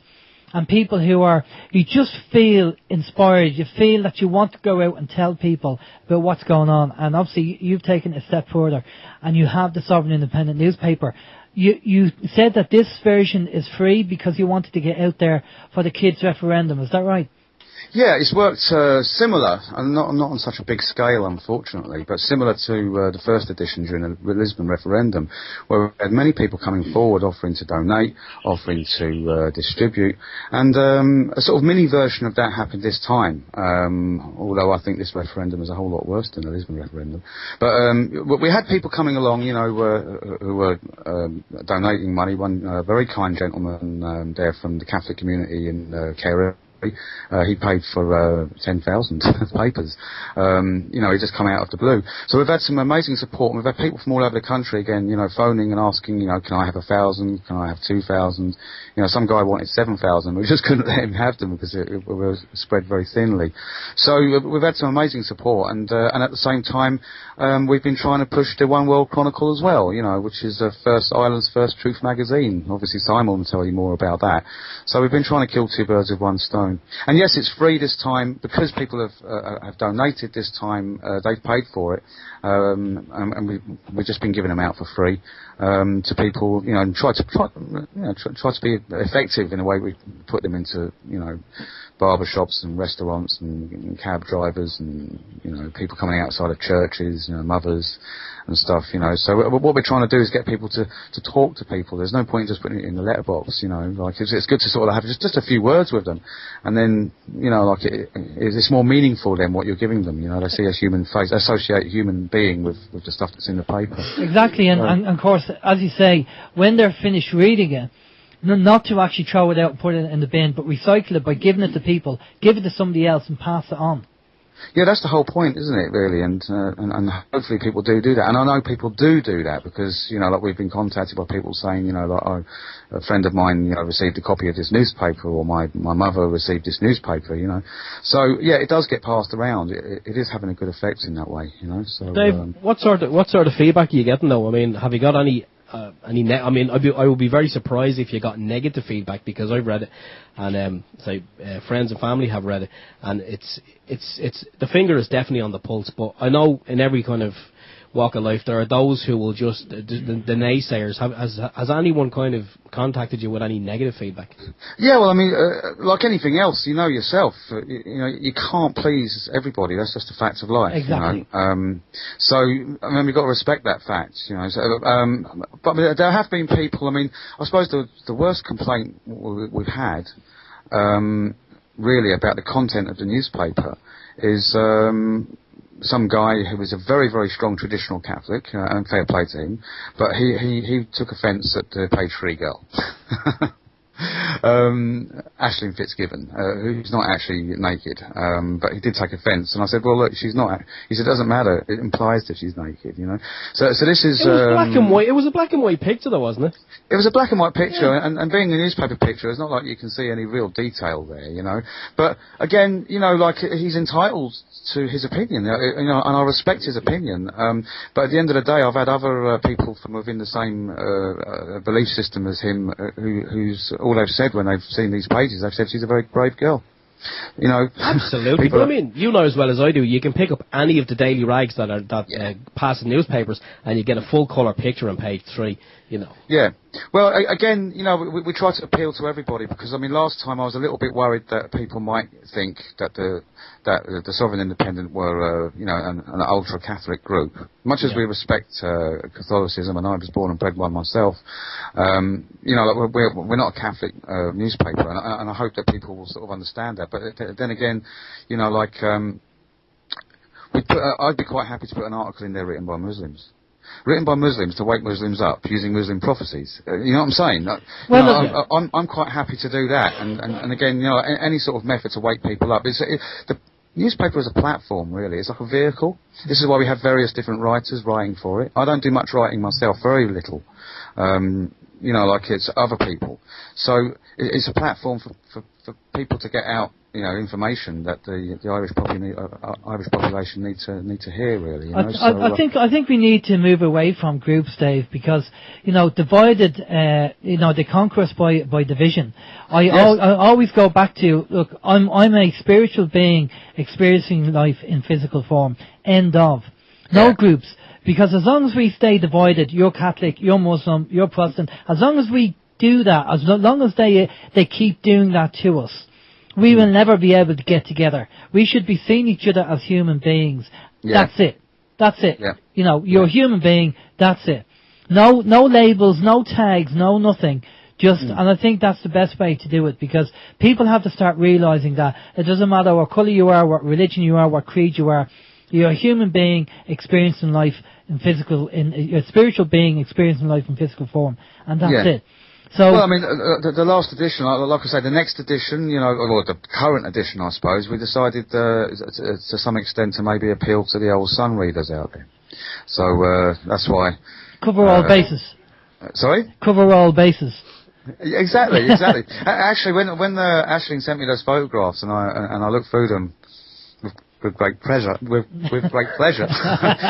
through them, and I saw that one and I thought, I've got a great idea what we can do with that, you know, use it as a sort of page 3 idea. So immediately I contacted Aisling and asked her for her permission, you know, like in all fairness, you know, and she said, yeah, no problem. She said maybe the shock factor will, you know, wake some people up, and you know, I know it's going to be, you know, clean and tasteful. I said, yeah, no problem, you know. So it's actually worked quite well, because you know, I've actually had people sort of saying, you know, like, it's a great idea to have the page 3 girl, but it was only an afterthought, only because I've got a picture. So it's not like we're going to have one in there every 2 months or whatever, you know. It's just a gimmick. Well, let's not be don't be too hasty there, Dave. I mean, maybe me and Alan might pose for the next one. Yeah, you never know. You see the numbers drop immediately down. Right, you won't be selling any of them. The complaints be coming in left, right and centre. It's a nice, clean way to put an end to the sovereign independence. Exactly. How to kill it. Have me and Steve doing the old calendar, the naked calendar. The one thing that I want to obviously say as well, and what I think is really great with in the truth movement, is that we all pick our own fights. And what I mean by that is that we all do our own sections and our own areas that we focus on. Like the One World Chronicle will stick to material that they stick to. The Saville does the same. OYM does the same. TNS does the same. So, and there might be now and again a little crossover, but I don't think we should be in a position to start dictating to each other, you should be doing this and you should be doing that.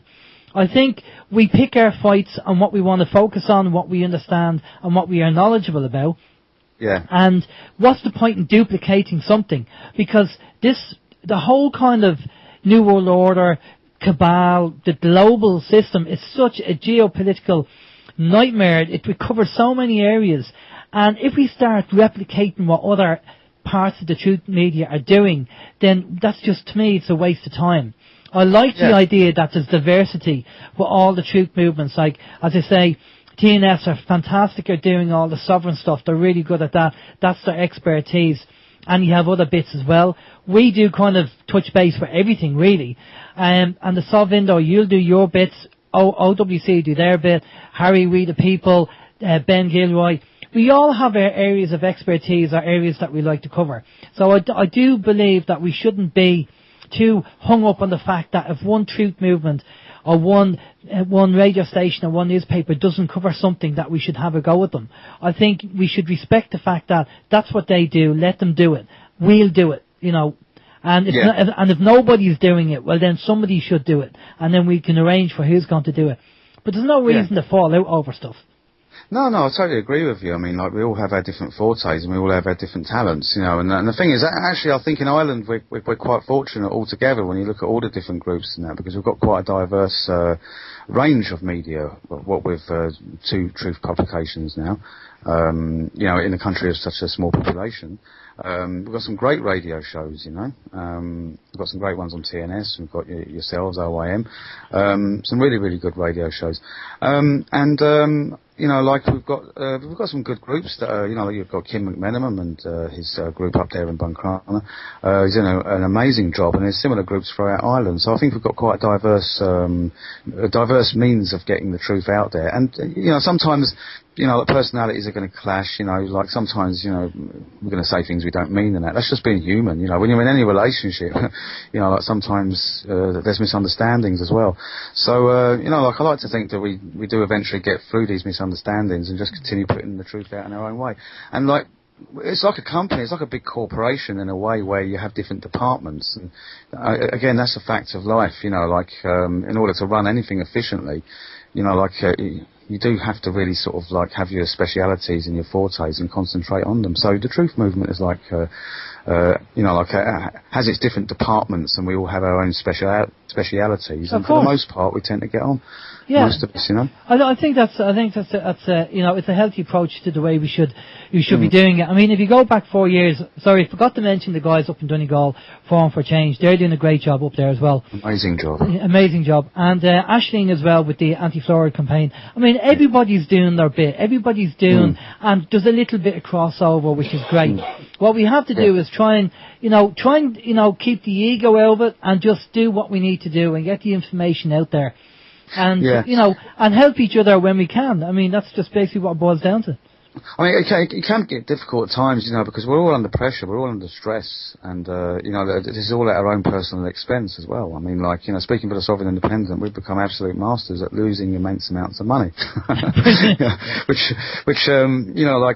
No, I don't mean it in that way. A lot of money's been invested in it, especially in the early days. During the during the second Lisbon referendum. One of the guys in the Sovereign Independent, invested like the best part of 20 grand of his own money in it, and you don't get that back. It just has to be done. And people across all the truth movements, the truth groups in Ireland and that, they do put an awful lot of not only their own financial expense but their own time into it, and it's sometimes it can be a thankless job for all of us. We can all find that. Yeah, sometimes. Of course, yeah. And there's sometimes that we come across and say, I don't want to do this anymore, and pack it in, and then something positive happens and kicks us in.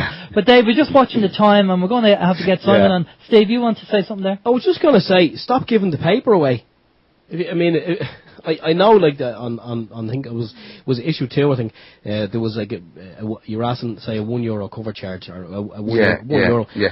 I mean, well, if you we stop do intend giving it away, Steve. Yeah, because it's only this one. We're treating like the Lisbon referendum one, where we want to give it out for free. But see, obviously that's not going to be sustainable, because we don't want to be asking for donations all the time. But what we'd like to see is to see this in the shops across Ireland.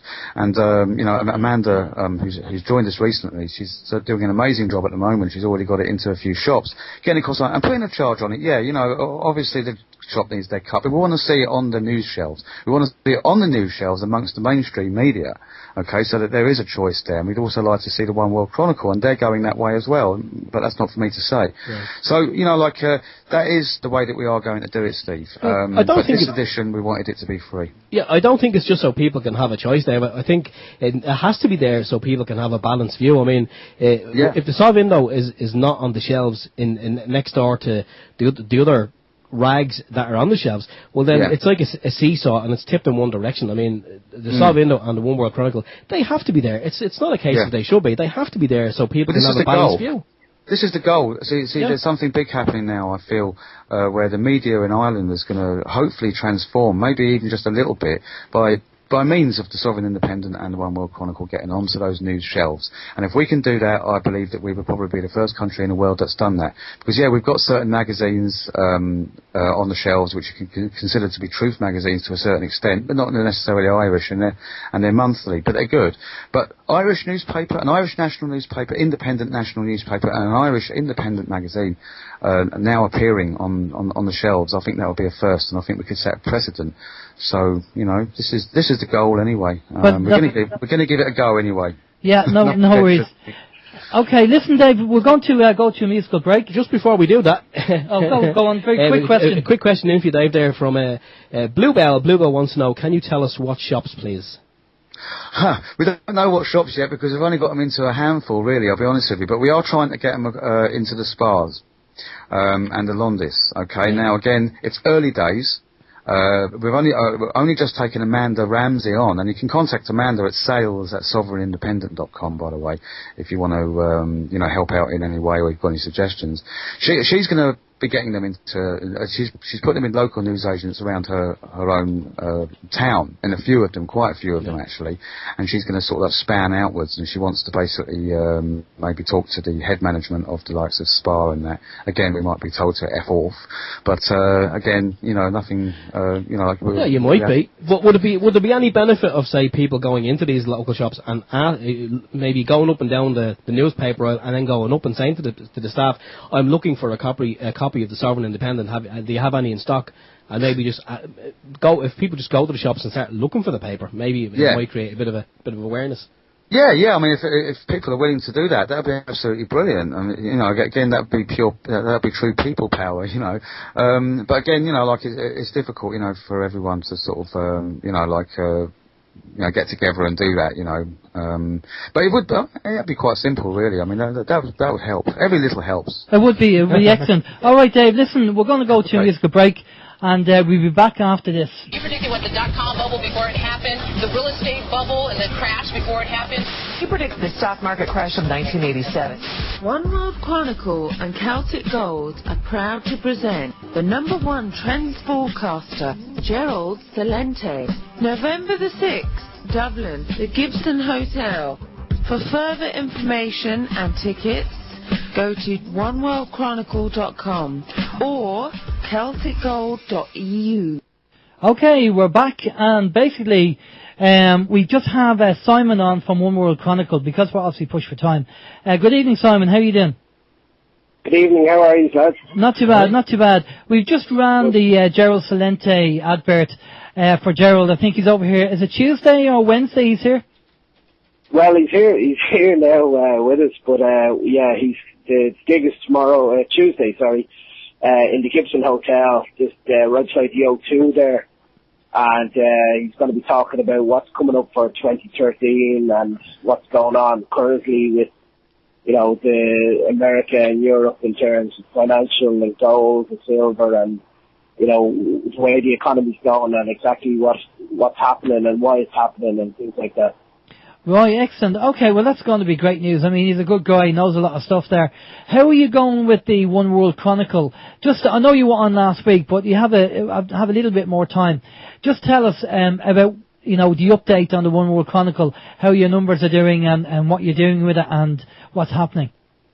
Yeah, well, basically, it's been going really well. People have been buying it, all around, and we're not really doing donations, but people have been giving money, and what we've kind of made sure they've got enough copies based on, whatever they give, and it's selling well, and we've got it into like about 6 or 7 retailers now. It's available on the website, and it's flying out the door. It was the first issue. We wanted to see how it went, but it's going great, and what we've done, we've hung on to about 600 copies. It's all we've left, but we're going to keep them till Tuesday night because the people that are going to be at the gig seems to be like financial and they're the ones that want to see. And then people for Celente, Gerald Celente is going to be on TV3 tomorrow morning at about 7:30, and he's going to be on Mac Cooper tomorrow evening from about 4:30 as well. So, that should be interesting. It's a bit of mainstream media. Tickets are flying out the door. We've sold nearly all the tickets, believe it or not. So it's going to be kind of first come, first serve on a door seller basis. So if you haven't booked online, we advise you get your ticket now. Okay, and for people that have Fairview, that should be a good interview. For people who don't have Fairview like me, I won't see it tomorrow. So maybe we'll just go on the TV3 player. Later on. Exactly, you'll be able to catch it on the TV3 player afterwards, but I think he's to be there at 7:30, so you'd imagine, well, they said on the couch at 7:30, but I imagine he'd be interviewed kind of 7:30 to 8 o'clock tomorrow morning, and then on tomorrow evening on Mac Cooper and Today FM at about 4:30, 5 o'clock. Excellent. And that's good, it's good that the One World Chronicle, this is your first issue, and, we just hope, like the Sovereign Independent, that it grows and you get it out into shops. Just tell us, you're talking about getting it out into shops. Have you had any success with that at the moment? It's been going pretty well. Like it's kind of like Ian and a couple of lads have kind of been bringing it. Peter McKendrick from Cork, he's kind of been down there, kind of going into shops and getting them to pick it up. And a lot of them have. You get the usual story from a lot of them that you need to go to the main branch. So it's hard to get it into big retailers but definitely the smaller retailers and smaller shops are taking on, and it's going well, and there's a positive kind of vibe coming back from people that are taking it. So I think it's about 6 or 7 at the moment, and a good few promises as well that they'll take it on and things like that. Excellent. Well, that's great. Well, that's brilliant news. That, I mean, again, one of the things we said, I think it was last week, that if you go back 4 years, I mean, we wouldn't have these radio stations, we wouldn't have the newspapers out there, and just the whole escalation of this. Now we have 2 quality truth newspapers out there that people can actually buy and get a different opinion, rather than the as Steve says, the opinion that the media shove down your throat. You're getting the alternative view, and there's always 2 sides to a story, maybe 3 sides to a story. But it's great that we can have that. Is there anything else you want to add there, Steve? No, when Simon was saying about getting it into the shops and all, I mean, as I said before to Dave only moments ago, it wouldn't do any harm, I suppose, if people who are aware of the paper were to go into shops and just go up to the shopkeeper and say, hi, I'm up and over there, I'm looking for a copy of the One World Chronicle, I'm just wondering, do you have it in stock? And when the person says no, I've never heard of it, then they could easily just say, well, could you, you're my local shop, would you be able to get me a copy? Like I'll take it whenever it's out. I'll be guaranteed like that I will take I'll take it. Maybe that might work. Well, that's exactly, and what we're doing is there's a decent profit margin. In terms of retailers, obviously, they're in business to make money. Not that we are. Well, simply what we're doing is selling them at cost to retailers on the basis that they make money, and we want people to go in and ask them for a copy, and the retailers that have taken them, we want people to go in and even buy a copy, even if we have to do it ourselves, because it means that it'll kind of galvanise the idea that we're coming in, people are buying copies and they'll want to take it again, and there's going to be people that aren't awake that pick up the magazine or pick up the newspaper and, get the alternative view to, what's going on. It's not just, the Independent, the Herald, whatever's out there, there is another side to every issue, so, it's important that we keep pushing it out and, spread the message and wake people up all around. Exactly. Now, there's a question here coming from on TNS saying, is Gerald Celente aware of MPE, which is the mathematically perfected economy? Do you know if Gerald is aware of that, and Mike Montagna? I'm standing right beside him now. You probably have to ask him. Maybe if they turn up on the night and there's going to be a question and answer session after his talk and his presentation. And he's open to all questions, so there's no problem at all. Anybody asking him any question, and absolutely come along with the night and you can ask him anything, or get in contact with his press office. I'm sure they give you an answer. I can't answer for them, man. I think it'd be worthwhile actually. Well, I mean, if he's not aware of it, I mean, it might be an idea to. Somebody might raise the question on the show. Okay, Simon. Well, that's brilliant news that the One World Chronicle is being released. Issue 1 is out there. You can buy it off our site, OYM Ireland. You can buy it from us here. Yeah. And the Sovereign as well. And obviously, if you go to oneworldchronicle.com. Now, Simon, you had a problem with the website there during the week. I think it was hacked or something. Yeah, it's actually still under attack. We've been under attack for about 3 days now. It's a DOS attack, and it's essentially coming from a number of different countries. It's like Czech Republic and the US, Canada, and a few different places. But it's happened before, and it'll happen again. It's just one of those things that you have to deal with, and it's very hard to pin down exactly why or who, or it's just one of those things that happens every now and again. But we always point it if we're being attacked, then obviously we're doing something right. Exactly, yeah. Which is kind of. It's great and it's not. It's a double-edged sword, isn't it? It means a lot of work. We have to start adding all the IP addresses that are attacking us into the firewall, and they're blocking the different ranges of IPs and things like that. And this particular one is like over 30,000 different IPs coming, sending that attacks to us. But like, it goes with the territory as well. Exactly. Well, that's it's good that you're popular, which is a great way. Okay, Simon, give us a rundown on your bits and pieces there regarding the website, the issue of the newspaper, and obviously the Gerald Celente gig, times, dates, how much, and all that kind of stuff.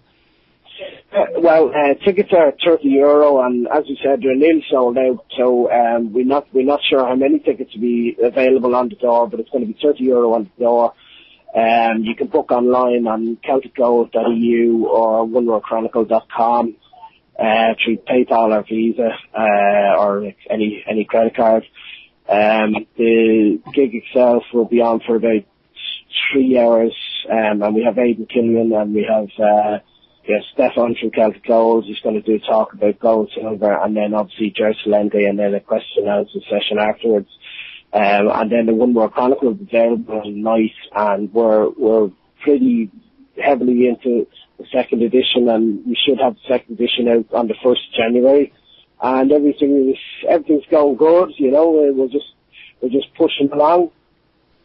Excellent, Simon. Well, that's brilliant. I hope the gig goes well with Gerald, and as I say, we support the One World Chronicle and the newspaper as well, magazine, because I think Ireland needs it. We need to get the truth out there. So, and I know you guys don't get paid either. So all the work you put in is just, for the love of it and to get the information out and to wake people up. So, thanks again. We can't push that message enough. Obviously, we constantly getting accused of that. It's a profit-making exercise, and it's very far from it.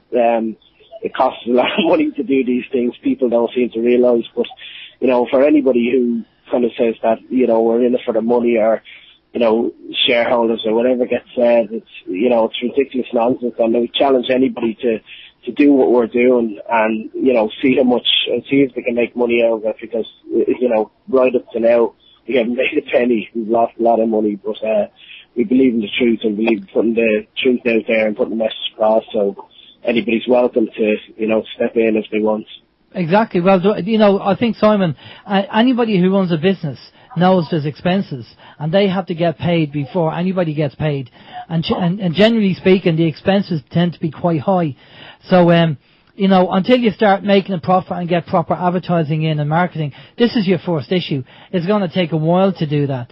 So, you're going to be trading at a loss for probably, a good period of time before you start making any profit. And I think people have to realise that a lot of businesses start off, trading at a loss for a few years until the business starts getting, coming in and people start to get to know you. So, it's, as I say, it's never a bunch of roses when you start a business, but by keeping pushing and keep working at it, fingers crossed, you will get to a stage where maybe you could run it as a business and actually get some profit.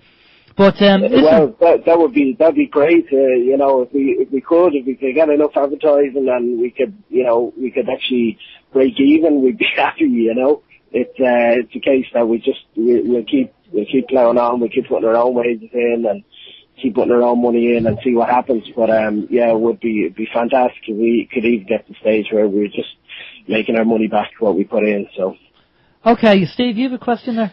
Well, no, I haven't got a question. It's more of a comment. Yeah, as I said last week, from what I've seen in both of the papers, but I'm just going to concentrate on your one at the moment, Simon.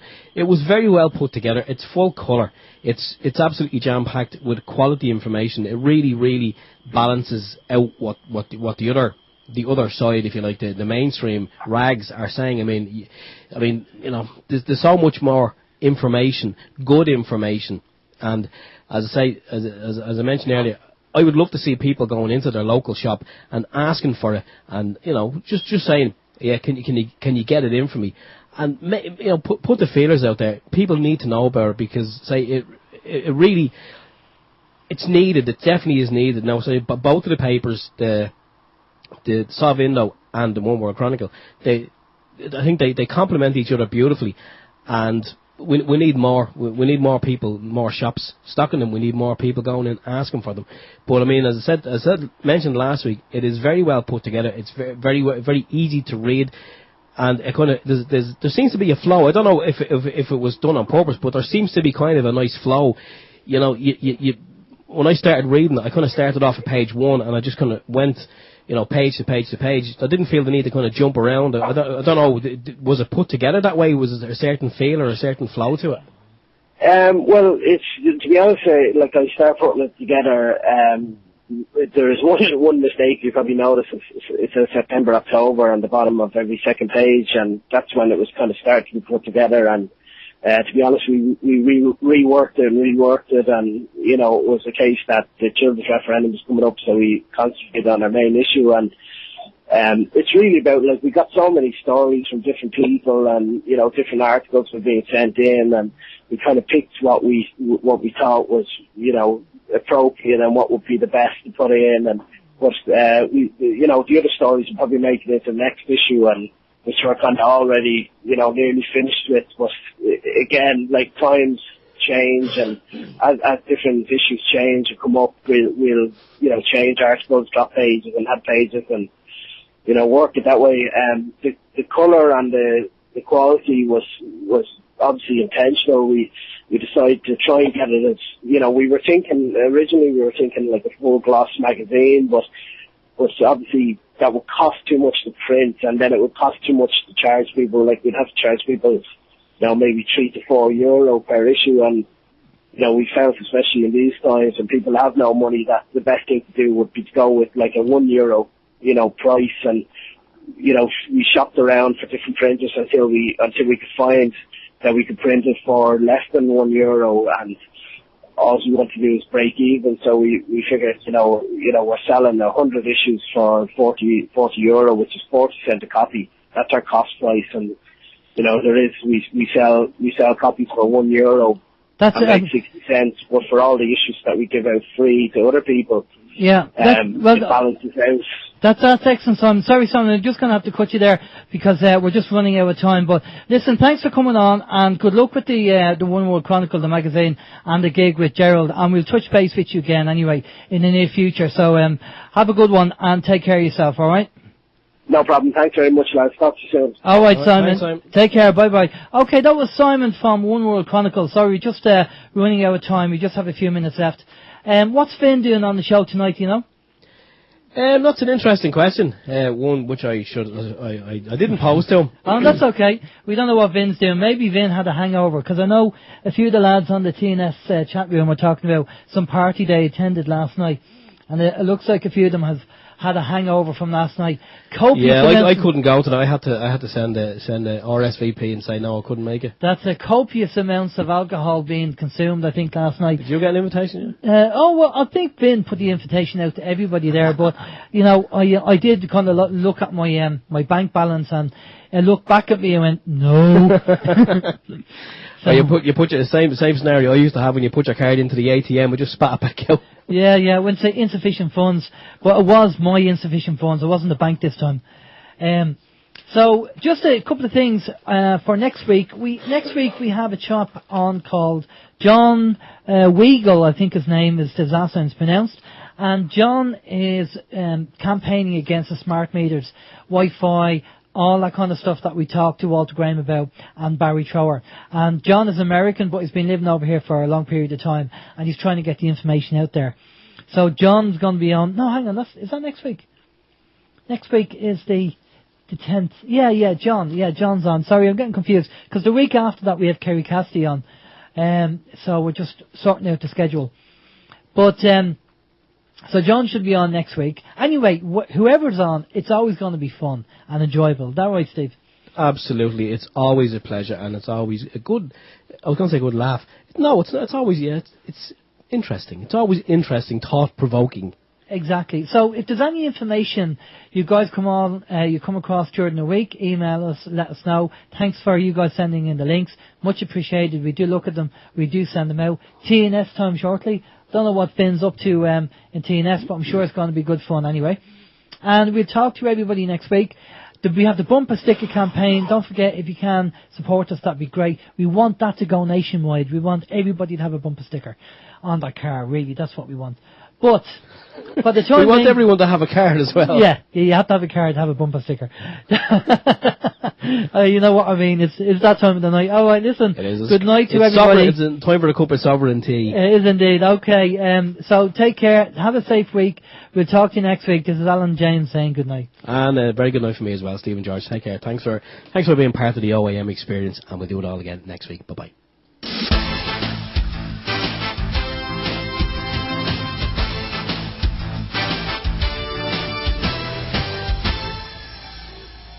Open your mind.